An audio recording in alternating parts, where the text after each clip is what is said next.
What is up, guys? I bet you've all seen the final game of Battle at Barracks 10, the battle between Sewa and Chris Joslin. And it was an amazing game, but there were a lot of things that happened that people have been discussing and debating, and I just want to give you my personal opinion, and then you can give yours down in the comment section and let's get a debate going, because I think there happened some pretty interesting things in there.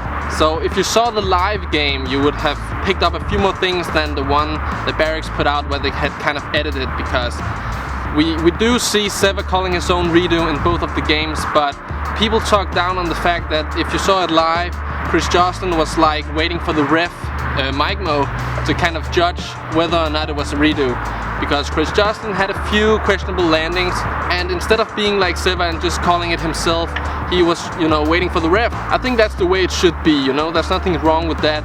The fact that Sewa called his own redo is just, it's beyond good sportsmanship. It gave him so much later that, you know, he might not have gotten the money, but he got so much respect for doing that, especially when it's on the last trick. I can kind of see that he's a perfectionist and he don't want to do that. So that was really cool, but nothing against Joslin, but just sticking to what the ref is going to call.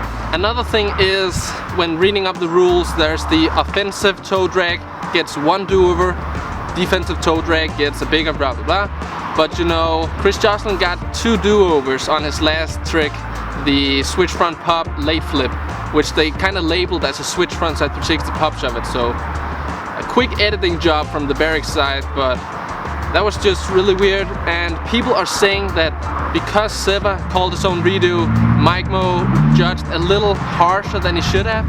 He should have counted the second one Chris Joslin did, but I don't agree on that, because there was a heel touch on that, and it might not have been a toe touch, but I counted as the same, so that would have been a redo. But in this case, when it's offense, it's really a place where I wouldn't want to be the ref, and normally I think Steve or Eric does it, because it is a lot of guilt to put down on Mike Mo if he messes something up, but that's also why he needed to bring them out and get some advice on the redo that Sewa called on himself. If we look past the money that Sewa kind of missed here, you know, he's already won one battle at the Barracks, so just getting out there with a very even better reputation that he had before, I think is a very positive thing. Some people think that he's really cocky and just felt like he had already won, so he could just you know, do the do-over, but I don't see him like that, and a lot of people have seen him in earlier games like this kind of cocky or arrogant dude, and I've never seen that. I've always seen him as the most humble dude. I think you have to take into account the fact that he is from Holland and he is Russian by blood, but I think he's gotten more comfortable with English and it just makes him want to talk more. But I've always seen him as a very humble dude. Always when he wins a game of skate, you know, he's giving credit to the other dude, the dude he just beat. So nothing against him, I love both the dudes, and it was a great game nonetheless. A few sloppy things from the Barracks side on the editing. Also, when Sewa got T, it said Chris, so there's just a few things there, but that's just my opinion. I wouldn't want to be in Mike Mo's shoes in this case, and you know, let me know what you guys think. Should Chris Joslin have gotten an extra do-over, or should the turn have moved over to Sewa? Should they have overruled Sewa's own do-over?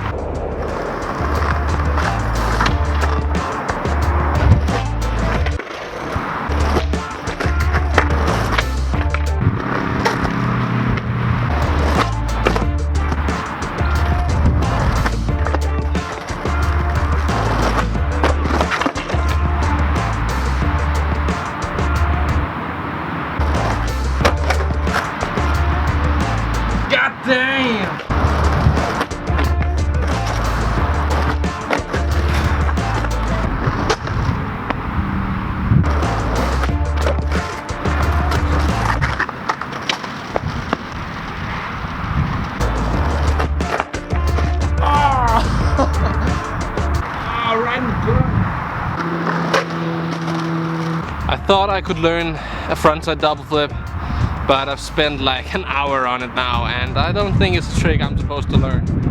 I just wanted to get my boy Sewa with a clean one, no toe touch, nothing. But no, on a serious note, frontside double flips. I've always seen it as kind of an ugly trick, you know, but I actually think that Sewa makes them look pretty cool. But it is starting to rain now, so I'll be heading home. Thank you so much for watching this video. If you liked it, give it a little thumbs up. Remember to subscribe, and then I'll just see you guys in the next video. Thank you so much for watching.